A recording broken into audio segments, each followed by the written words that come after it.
Quand il y a baïba kobundela mboka, na quand il y a baïba lingi bateka mboka, pe ba liquider mboka, o ba traître ya mboka.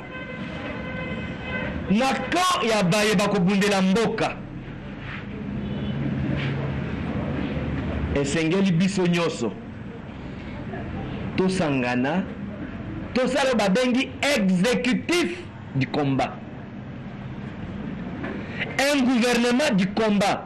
Il y a des forces oyo ezali contre Mboka et Kabama, contre la balkanisation Mboka, contre le dialogue. Objectif à Liboso, couper ce dialogue et salimate. Il faut qu'on mobilise Mboka pour expliquer pour la population va éviter dialogue avec Alinine. Pour bako bimisa Liboso le kola et non pour l'intérêt à Mboka. Zokande simanango sima mukongo sima ya mutu enge tokutanaka chaque lundi bandeko oyangai chaque jeudi pe na RTVS 1 bandeko nanga o baza à travers le monde ba o baza mboka mobimba lelo tokutani lisusu après sortie ya Joseph Kabila o alobeli makambo ya dialogue bandeko nanga bakoloba nini makanisi nini tokoti kozala nango makambo bokolanda yango wana bien que Kinshasa mai na mai ba inondation partout banzela ekobukanaka nena kolobela ba congolais mais côté mususu ba congolais pe bazotala kuna te attaque au marché comme salité ya modèle nini marché central ata soki comme bazofuta kaka ba taxe en plus ya kofuta ba taxe baza kuna bazomelaka ba café ya mukongo yokana biloko ba congolais bamelaka azoteka place à salité mazofuta taxe na ye mais azomelaka café ya mukongo mais melaka pe café mususu ya mutu soki ezali. On vous prend pour des cons. Batu bayebika komela na kobina na ko faire tourner mukongo. Le Congo a besoin ya ko faire tourner mutu. Je crois c'est juste, c'est ça. Lelo toko solo la bande konanga makambo ya dialogue. Nanonse bino ke tokozongela ba épisode ya Bwende. Lokola tozomona bande ko mususu babandi kobima. Tokotali sabino descente ya Papi Boto. Après inauguration ya Masuwa na ye akenda Kibwende na misala azali kosalisa. Mais tokobetela pe bino makambo ya bakauchu, makambo ya ba condition de vie ya Bwende ndenge batu bakotanga. Tokotalisa pe bino Chikapa, tokotalisa bino Kananga, tokotalisa bino pe Katanga parce que nyonso wana tozana. Tozo banda na mwana mboka Frank Diongo bokoka koyeba pona nini azobangela dialogue. Eloko nini azobanga na kati ya dialogue. Est-ce que Frank Diongo akabwani na Etienne Tshisekedi danger nini akomona comme ye azalaka toujours ndenge boyebi azalaka na vision ya mwa musika ndenge bandaka ba makambo akoloba na sima nango boye kopesa ye raison Frank Diongo akoloba bokoyoka ndenge ko féliciter G7 na dynamique de l'opposition bolanda septembre Eliezer nazamwana mkolo lupango mwana mboka Frank Diongo auti koloba que le monde besoin ya franc parler. Maintenant nazoloba que le Congo a besoin des actions et non ya franc parler kaka. Bayaya oyo bazaka tetu. Tshisekedi aboya maponomi na 2006. Aloba même que le 30 juin zasuka bayaya oyo batingama basala pe maponomi. Frank Diongo alekaka. Tangu batu baboyi concertation bango basali yango kaka. Koboya dialogue. Frank Diongo alinya tumbakutu munyere soki Tshisekedi akoti dialogue. Sinye ya kolakisa ke attachement nangana yo lisusu eza lisusu te. Mais oyo bakosala na kati ozomona te que bakoimpose biso nyonso tu bolinga te. Ndenge bolobaka na Tshisekedi ke biso tokokota parlement tokende kobunda na kati. pona nini dialogue Frank Diongo liniko kebunda na kati te otikalise kobelela libanda option za mibali soit boke ko bunda na kati boke ndiko sala désordre na kati ozomona te que l'essai politique ya chaise vide boboye ko kende bako kende même balkanisation we ko salema te ya mibale Frank Diongo nazo comprendre we li soutien olobi bazozo ezande mbeli mupanga balingi ba papa na mutu Tshisekedi avec tous les temps ya carrière politique na yo yozomona ke Tshisekedi akoti kokota na eloko ya koboma mboka. Ce n'est pas parce que le vieux azalaka visionnaire oyo akomona tango mususu Frank Diongo na omoni yango te en tant que mukolo na lingi na sukisa olobi oyo babengaka na Chiluba Kaluma Nkaya oningaka kosangana na batu te. Frank Diongo moko il ne croit pas na dynamisme ya politique azokanisa ke politique ezaka statut ke ndenge za wana bon ata ya kosala face ango okosala face na nani kana fade na yo oyo ya ba policier na ba militaire alors que ba ya wana moko pe bakomela biso ba robot awa nde ba milinga na milinga awa na biro na yo to mona les 19-20 solution nini ozali kozwa par rapport ya wana pour que ba congolais ba retenir nini na qu'est-ce que les congolais peuvent faire pona mboka ngwete kamate to balkanisation salimate. Merci. Bokola nangai na bokebi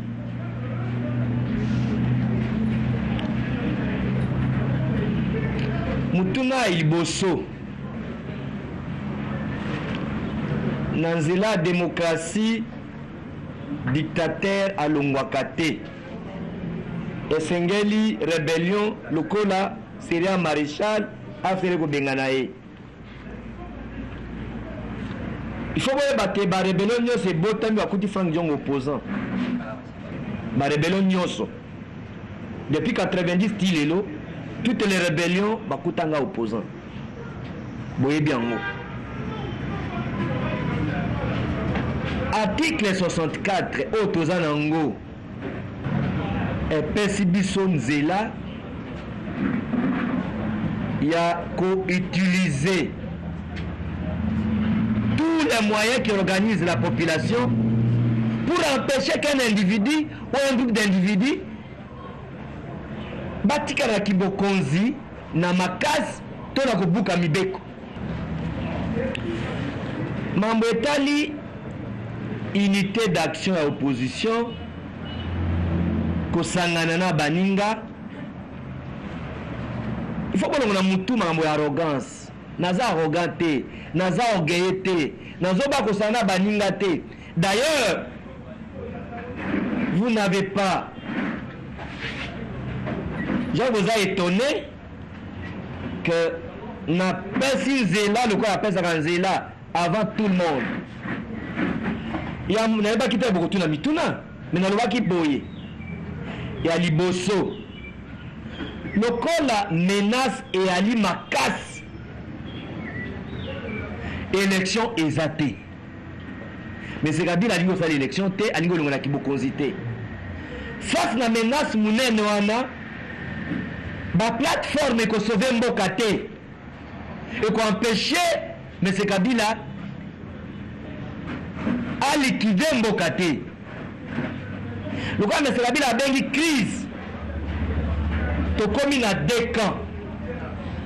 Quand il y a ba ko bundela mboka na quand ya baye balingi bateka mboka pe balikide mboka o ba traître ya mboka na quand ya baye bakobundela mboka esengeli biso nyonso tosangana tosala babengi exécutif du combat, un gouvernement du combat. Il y a ba force oyo ezali contre mboka ekabama, contre balkanisation mboka, contre le dialogue. Objectif à liboso kopekisa dialogue esalimate. Il faut qu'on mobilise bana mboka ko expliquer pour population ba yebite dialogue ngé yali nini po bako bimisa liboso lokola eloko pour l'intérêt ya mboka zoka nde simanango sima ya Mukongo, sima ya Mutu. Et à l'inini, mais c'est Kabila a changé constitution. A oumela ya kibokonzi, ba buka constitution oyo, ba koma constitution mususu, pote population, ba vota kalisu présidenté. Ndenga a lobby, ba député na ba sénateur, de ba voter lobby président. Donc, tant le gouvernement en a opposition et Kobima, ce qu'on a bien comme opposition, et ça, ce qu'on a congolais balingi mboka, ce qu'on les kanisiwana, bandeko oyo balingi mboka. Frank Diongo, bokomona ngaite na ba structure ba déclaration, non te. On a bien mon côté, ba déclaration bato balembi, baza besoin bizaleli, pour na ko pesa mbongwana, naza na logique na yo. Tokende, le loi n'est pas Frank Diongo, Batonio se basa contre la déclaration et sa bongoté. Une structure exécutive, avec une stratégie de combat, un programme de combat. On cherche les moyens pour les combats. Na yangonde pour comment la femme de nakati. Ce que ça n'a déclaration, nga ba plateforme déclaration. En tout cas, j'ai beaucoup de respect pour tout le monde. Oyedinga na nyoko ni pour le mboka oyo. Na sacrifice jeunesse nga pour le mboka oyo. Na perdre de bloc belé pour le mboka oyo. Constitution boko loba. De connaître oyebi. Makina na nga esopana. Jour le référendum awa ngana pasteur Théodore Ngoy bachanga poignard na mutu. Bakanya mamba memangai tina ngaliem baliwa memanga na hôpital Kalifunga bino. Naza député en fonction. Nabi ka vous avez deux choix. Ou bien bobominga sur place parce que motoba comme on a bino waté. Ou alors bobominga na hôpital ya Ngaliema. Na boya hôpital na bino. Boye bien ngo. Makina nga esopana pour la constitution. Je ne laisserai personne, monsieur. Jusqu'à la victoire. Bacha mbeli lokolo bi mupanga. Na mukongo ya démocratie. Na mukongo ya bana mbuka. Yo na loba na yo eza na yo. Eza ndeko Flavien. Eza ndeko Flori. Boangana. Na loba na bino élection kozala te. Mais c'est Kabila ko négocier l'élection te. Boangana. Na vite bino à témoin. Lelo awa ndeko elever. So on a vu qu'à partir na biso kaka na Kinshasa. Ozi $600 ya caution na mutu. Frais administratifs. Na Kinshasa nous avons dépensé minimum $20,000. Na ba candidature. Ba expliquer bisoté. Mbongo ya caution commune. Oyebi caution ba député provincial nyonso. Na nombre ba candidature Sénat a publié. Et perçu minimum $4,500,000. Les Congolais basés à droite à explication à noter $4,500,000. Minimum un bon à caution. Qu'est-ce que cela est devenu? Tous à droit à explication dans côté. Muto aza motema malamu akoboya lisolo tendeko. Oto koboya yango pesa motambo parce que un leader politique amona makambo peuple amona kate. Ayeba makambo peuple ayebite. Musa na ye kokebisa. Orobite obia boke na kati bobunda obia bopekisa. Est-ce que Tshisekedi akomi na zela mususu ngana koloba kombo abatute pe na bapati abatute. Ngana zo défendre vision ya MLP ya front anti-dialogue pe ba électeur batinda ngana za la député. Na pesi merci na ba congolais nyonso ya diaspora. Ndenge bayambi ngai bisika nyonso na kendeki na baye bautaki na Londres pona kotala sécurité à Frank Diongo tona kosala ba campagne ya information pe badio nazaki nango na Bruxelles na pesi ba combattant nyonso ya France merci ba combattant nyonso ya Bruxelles merci o bautaka Londres nyonso merci pe o ba la kisa sympathie na bango na ndenge mamonyo na sali na poto. Et au bazar Canada, ba publié yango, au bazar Washington, ba publié yango. Na pesi bango nyonso, merci mingi ne ba copier musala ko sala. Ah oui? To pesa ka bango maloba ndenge wana Frank Diongo ngana yambaka epona nini? C'est parce que il représente quand même les Quinois, Tata Wana Bozomon. Kende na tout le coin awa. Oh, kuta quand même comme Franck Diongo Zolokan. C'est un politicien qui n'a jamais coûté ma électeur naïe. Quand il émet un point de vue, il a raison parce que c'est un député national. C'est quelqu'un qui est aussi en communion avec sa base. Mais ma kambongo ya ba dialogue kakande tozo tuna. Ce qui bande ko ba ko boya dialogue, c'est pour éviter le glissement na ko gaspiller mbongo. Yango ngana lobi que maître Faustin à cause de la raison, batumi sa tuwana kaka bakutani. Po budget ko bimate. Et puis ceux qui bakutani kaka wana kisasa, batikeli bango palais du peuple. Mais mon toit kotouna, ce que Jean-Pierre Bemba zakuna mais en attendant, tu sala ta vidéoconférence, mais tu as 50 implications na bango. Mais to koloba Centrafrique, kaka ndenge wana bakangisi Jean-Pierre Bemba. Ba sengi secours to tindeli ba soda na biso, ba violer na likambu nini, ba violer na likambu nini. Bino ba Centrafricain bozana basi kolega ba Congolais boni papa. Bozo lukaka ba problème. Bozo pesa bino na nous mettre Faustin, to yambaki. Pour que après sa lecture naie proposition naie ya dialogue oya komuna bolanda mwana mboka kombo nani mwana mboka kombo na ngai Lokuma Mbela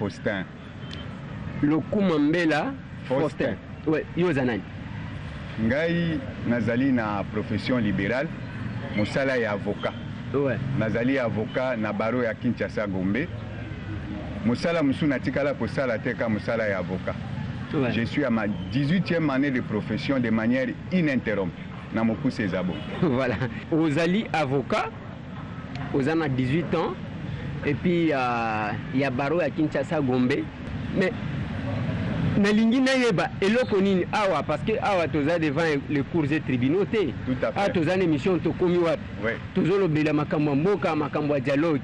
Mais eloko nini memiyo awa. Eza pona olobela makambo ya Baro et Kinshasa Gombe, eza ozana client na yo azana problème eloko nini memiyo na plateau.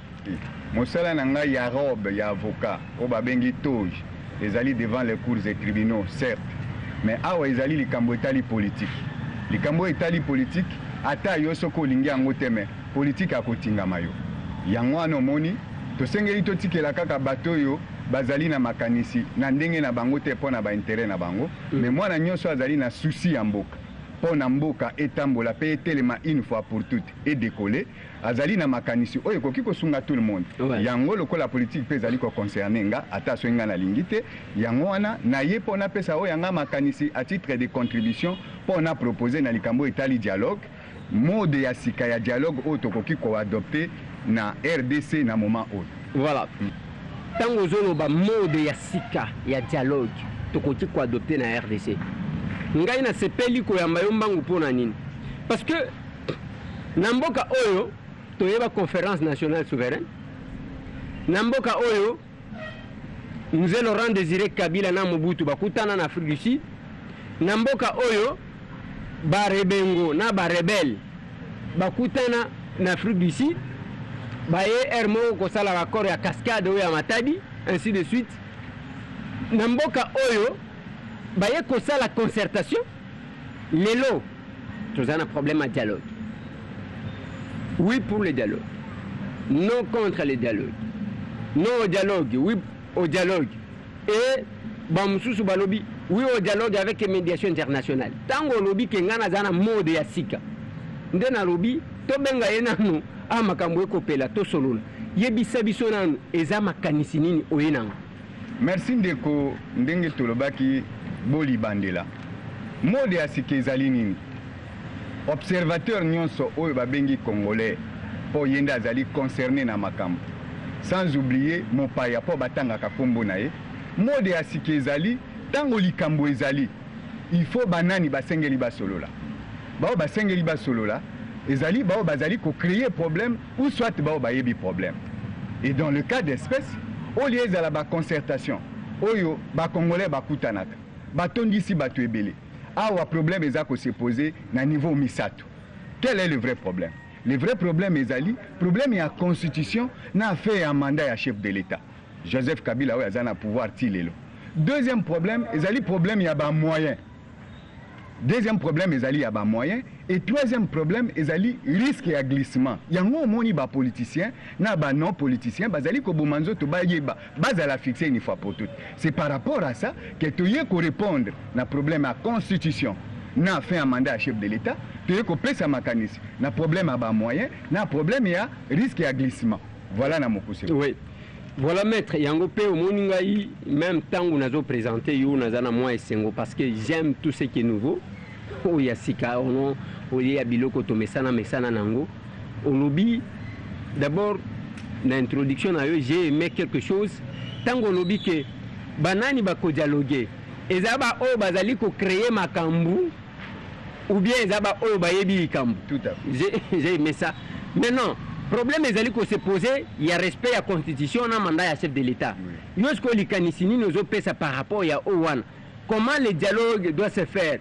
Bon, banani bazo créer likambu, banani bayebi likambu. Exactement. Oyebi depuis 1960, mboka oya biso RDC izwaki bonsomi qu'on a appelé l'indépendance ou qu'on appelle toujours l'indépendance après colonisation. Pays na biso ezaki na problème moko très grave. Ezali problème ya légitimité. Nani azui bokonzi na nzela ya peuple, na nzela ya mapona. Depuis 1960, ti Joseph Kabila, le président actuel, a commis à pouvoir. Il s'est posé un problème de légitimité, raison pour laquelle n'importe qui pouvait bien prétendre à l'Obakeno, personne n'ayant gagné les élections, transition est allée à faire à tout le monde. Alors, je crois que mérite Otokoki Kopé ça y est, souci Oya Zouaki, na ba forum nyonso oyeleka, pour que ba élection finalement et salama. Toye banani oyo peuple aponi. Alors, ba élection n'attend Oya Biso.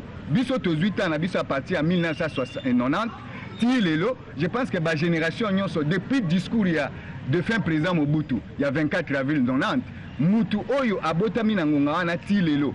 Oyo asi akola ki ayebi akomi na âge à majorité akoki ko comprendre vocabulaire ya politique sous la démocratie puisque ezalaki déclenchement ya démocratisation. Alors maintenant là ba élection oyo ezalaki organisé ezali ya 2006. Il y avait 33 candidats. Alors banani babimaki ba meilleur na premier tour. Toyebi ezali l'actuel président Joseph Kabila, yeyena ex-vice-président Jean-Pierre Bemba. Ouais. Ça c'est au premier tour. Et le coup la scruté zalaki à 2 tours, on était obligé to qu'un second tour ba nyonso bazalaki na simaya bangomi balé bazalaki d'office écarté. Parce que ya liboso ane zalaki Joseph Kabila, zalaki Jean-Pierre Bemba, zalaki Kachala, ayaki Kolanda Bango et les autres. Oui. Exactement, Kachala y compris, mais Kachala tikala ko atteindre 30% na tikala ko atteindre suffrage à 30%. Ouais. Alors, les deux premiers comme la constitution le disait puisqu'il s'agit bien de la constitution, bangomi balo batikala ki Yakokuta na second tour. Na second tour, en tout cas, légitimement, ba oyo babima qui premier zali bango mibale. Notamment Joseph Kabila 58 Nandambo, Jean-Pierre Bemba 41 Nandambo.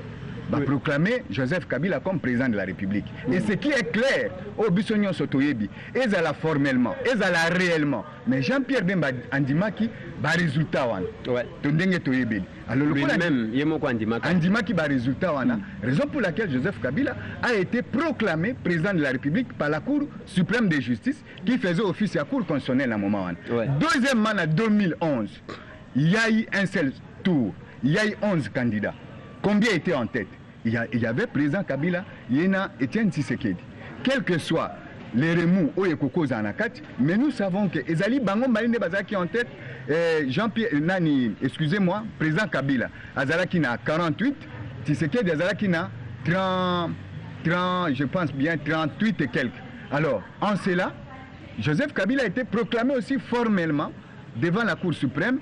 Oui, Mengami Cour constitutionnelle maintenant, Zalaki proclamé président de la République. Alors je me dis, par rapport à cette idée, je me dis, Banani Oyotokoki considéré comme légitimement élu, ayant mis fin à la crise de légitimité dans la RDC. On a pointé 3 personnes. Ouais. Principalement, les alliés président Joseph Kabila, heureusement, il y a convoqué dialogue. Il y a ex-président, vice-président Jean-Pierre Bemba. Il y a aussi Etienne Tshisekedi. Moi, je crois que c'est là où se posent les problèmes. Et depuis que l'élection est organisée, mais alors que jusqu'à présent, les autres à l'issue, il y a 2 types d'élections qui sont organisées. Voilà notre préoccupation.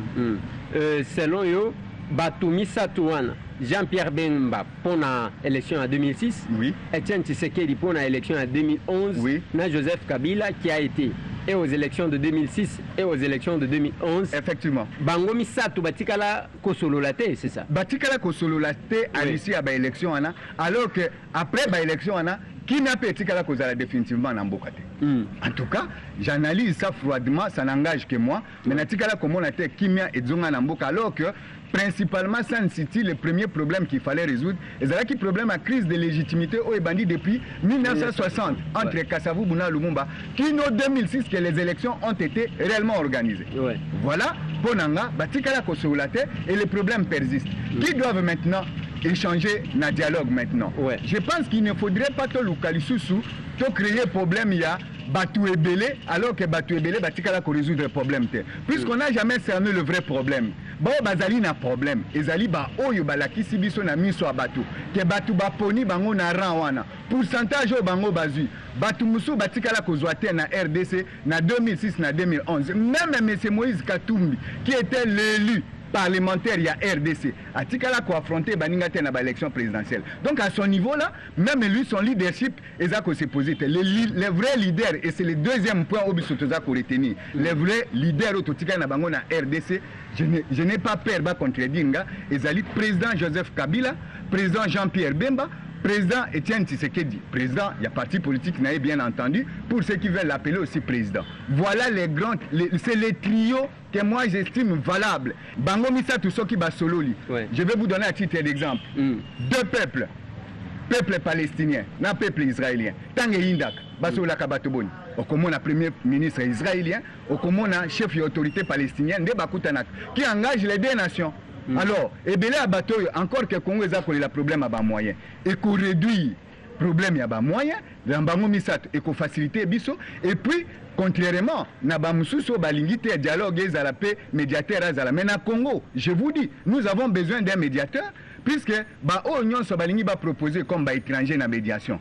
Il y a des problèmes à Congo, pour Nangai, il faut soit moi, si soit mobile, il y a RDC, il y a la médiateur, à celui-là, toko conféré ndenge topesa na Florent Ibenge na place oyo ba entraîneur bazala ki ebele to lobito mekamo na mboka to moni résultat face à Claude Leroy par exemple qui commençait déjà à l'insulter abi il est au bas de l'échelle de tous les entraîneurs n'a prouvé le contraire a Bambi Ekutumbata na kano elekaki yo wana tozomona o yazo sala donc en bref ponanga un médiateur ou une médiatrice congolaise plutôt oyo akoki ko assurer médiation entre Bango Misato et yemoko akoza na cabinet oyo ezali composé na 25 experts wana il faudrait qu'il y ait 5 membres permanents au Conseil de sécurité, représentants à Bango, puisque ce sont les décideurs du monde. Nakatiwana, au cause des experts congolais, et puis au cause de la communauté internationale au niveau de l'Afrique. L'organisation internationale, l'Union sous-régionale de l'Afrique, cause des représentants. En tout cas, les choses vont très bien se passer sous Wana comme témoin, et vous verrez que le problème sera résolu. Et au niveau de la leadership, le quoi a plébiscité Bango Misato. Sachez que ce sont les gens qui détiennent les secrets d'État à pays. Et ils vont nous dire ce qu'eux cachent. Joseph Lokola, Yemoko de Konabiso Joseph Kabila, a convoqué dialogue. Wana. C'est que Ayebi Makambo Oyo, Ye Akoyebisa, Bandeko, na dialogue. Wana. Ajoutez à cela, Oyo Biso, Toko proposer. Et par résultat, Toko Bengango, par résolution à la fin, il faut la couler sous forme de loi pour qu'elle ait engagé tout le monde. Pour la preuve, les dernières concertations nationales, le coup les a qui coulaient sous forme à loi, ils allaient respecter. En tout cas, ça n'engage que moi. Mais moi, je me dirais, à Lucie à dialogue, et n'a projeté en juste pour 15 jours. Et dans 15 jours, y compris, tant il y a des travaux préparatoires. Dans 15 jours, moi, j'estime que nous pouvons travailler à moins d'argent et avec ces 3 personnes, mécanisme vidéoconférence et Zali. Et d'ailleurs, Congolais, il faut péter Mituna. Congo a salani un procès à Jean-Pierre Bemba. C'est un problème. À ça, quel est l'apport il y a Congolais ou il y a RDC dans le procès à Jean-Pierre Bemba, alors que concertation politique et le Belaki qu'on va s'occuper de ce dossier. Ouais, nous avons un problème judiciaire, il y a aux avocats, mais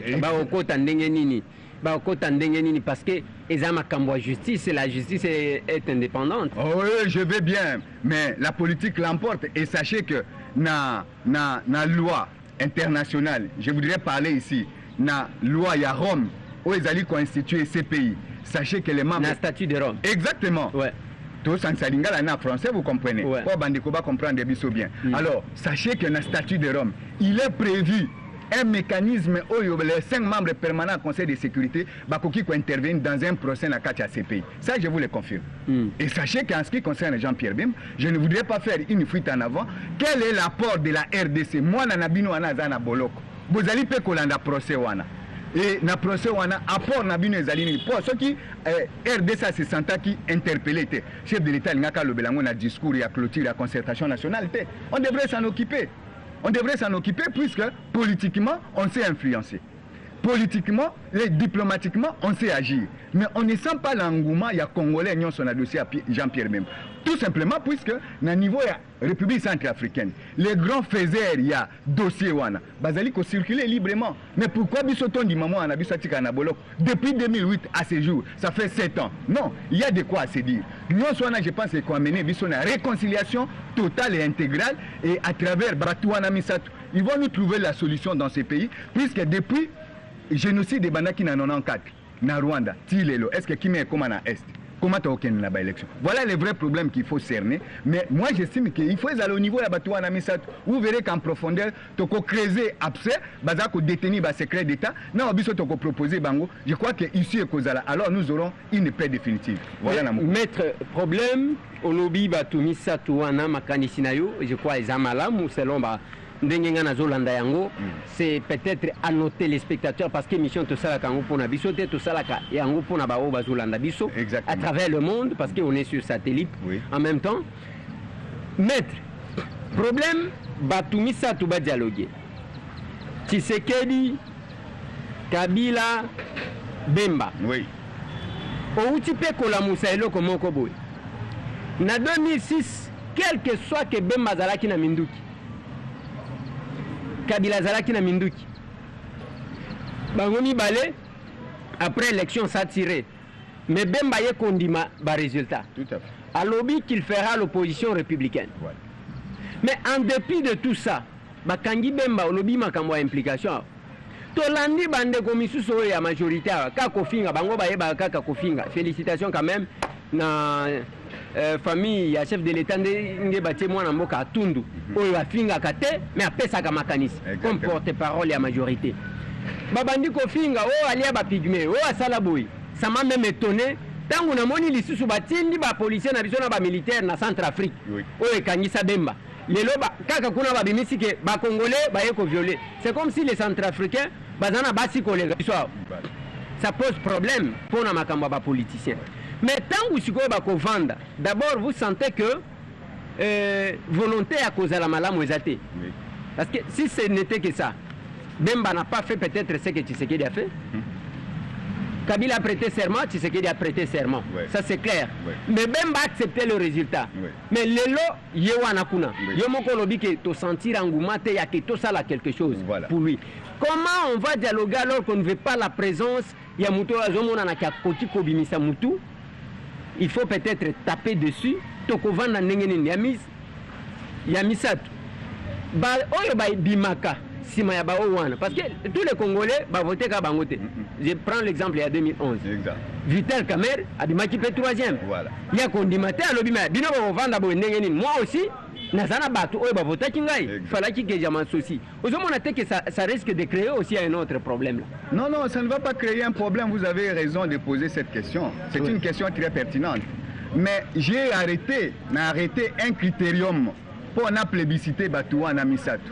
Mon côté atikala ko atteindre le score ya Batouana Misato na ba élection à 2006 na 2011. Ce n'est pas pour rien à titre d'exemple. Na pesa ki en 2006. La constitution a bien dit moto oyo abimi premier na nombre ya ba candidat. Oyo abimi deuxième. Ce sont ceux là na second tour. Est-ce que tango président Kabila yena Jean-Pierre Bemba bakende ki na second tour étant donné que bazalaki bango 33 31 nyonso balongwaki bapozaki problème te pour bazalaki conscient que tu atteindre le score exigé te et puis tu se placer en ordre utile te, raison pour laquelle ils ont été retenus. Et ceux-là, conformément à la loi, la légitimité n'est rien d'autre que l'expression ya bato yo ba voter yo ozali émanation ya ba électeur na yo ba se reconnaître na yo bato ba se reconnaître ki na Joseph Kabila bato se reconnaître qui na Jean-Pierre Bemba. Et les autres, ils n'avaient pas de choix. Bango moko bazaki d'office écarté. Il en est de même. Attendez un scrutin et à comme un seul tour. Toyebi kaka, président Kabila na Etienne Tshisekedi. Je vais vous donner un titre d'exemple. Nakanisi na palais de marbre awa.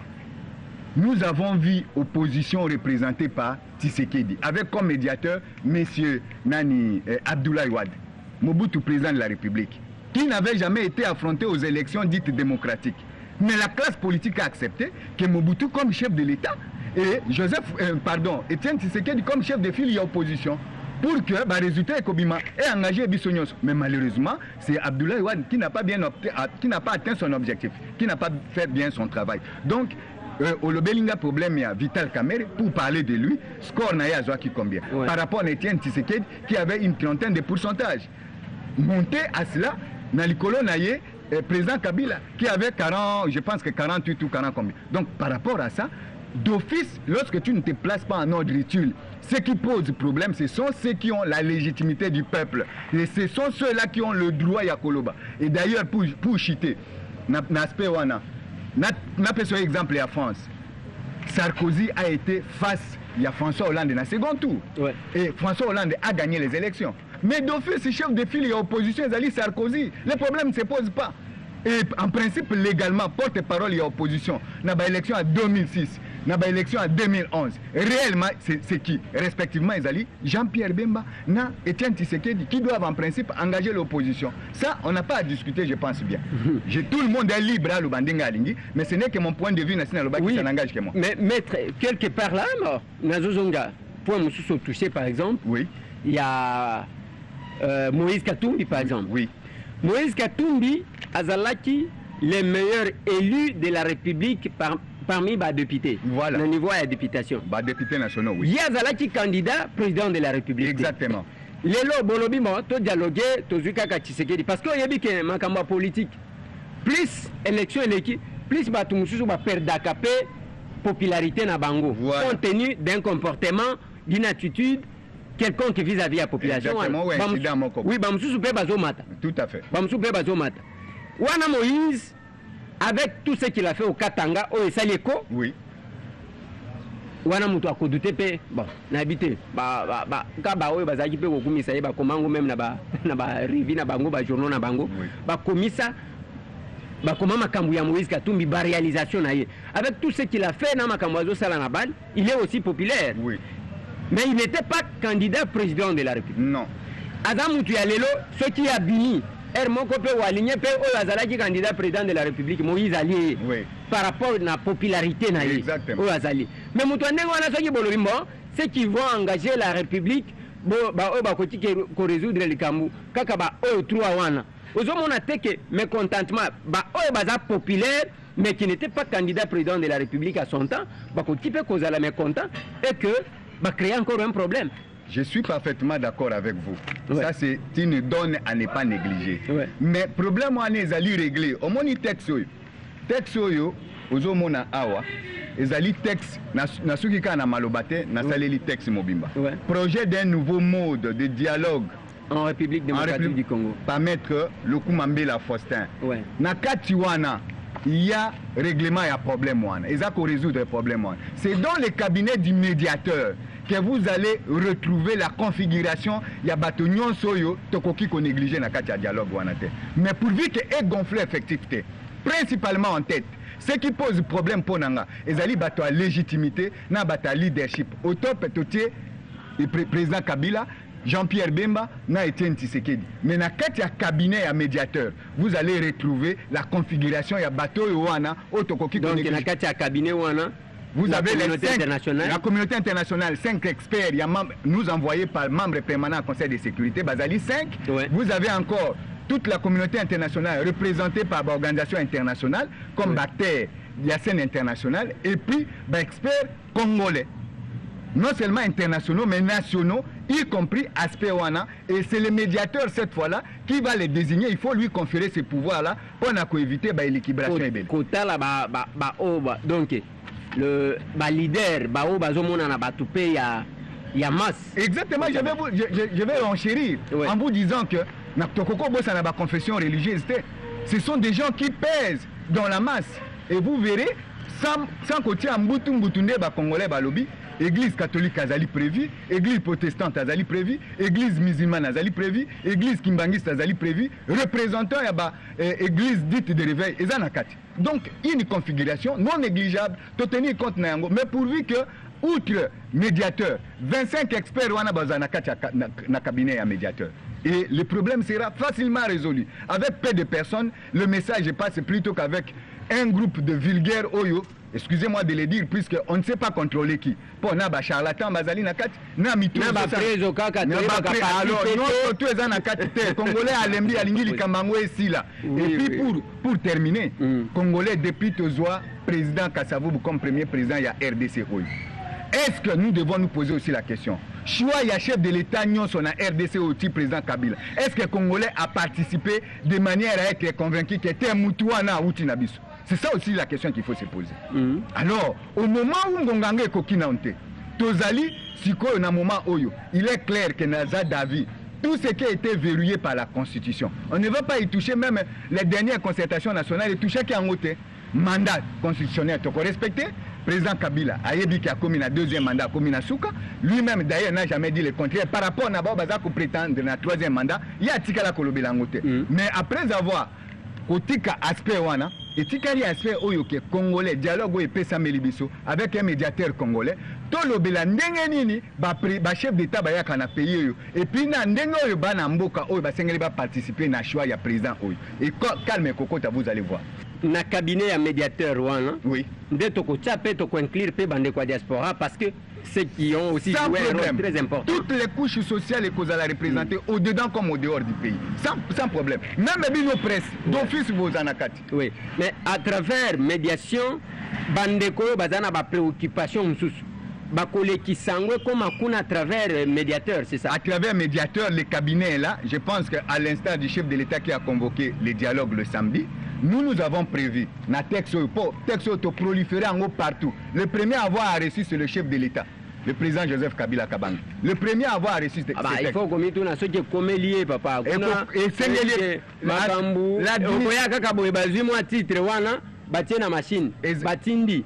Est-ce que vous avez décortiquer Makamango? Ezali première fois tenga na komeli et na sali suivi à Mokando na komeli et komeli. Je suis sûr et certain. Et j'ai préféré na déposer ango avant à convoquer dialogue samedi na déposer qui ango le 27 vendredi. Et j'en assure le suivi tisiko na ebi que assez azwa qui ango. La preuve qu'a nommé médiateur té. Je ne voudrais pas dire qu'un nommé médiateur té ponga na komela qui non, ils sont nombreux baba komela. Nous avons prévu dans ces textes, il y a des travaux préparatoires. Dans les travaux préparatoires, on a un cabinet, il y a médiateur. En tout cas, on reçoit tout le monde où il y a qu'à déposer mémo ou bien cahier de charges. On va en tenir compte. Ndenge président en France, l'équipe n'a pas recevoir Kamikanda, n'a pas réserver Kango suite. Voilà. Merci maître Toza, vraiment mutoyer na likanisinaye parce qu'il faut reconnaître l'honnêteté intellectuelle, il ne faut pas récupérer le Guamutu et bien le Kolayo.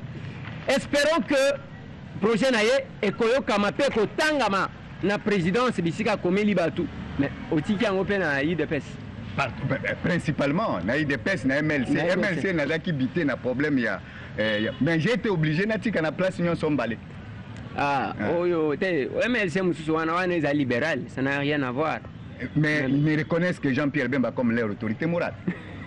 En tout cas, nous devrions être au milieu du village. Oui, non, c'est parce que Tolanda qui m'a Mboka Thomas Loua qu'à reconnaître que Basolo Lakalisu c'était dans une émission. Basolo Lakalisu était na Bemba, Bacha Songi, c'est là que j'ai. Bon, qu'à cela ne tienne, texte et profiter na MLC libéral. Merci. En lieu et place. Voilà.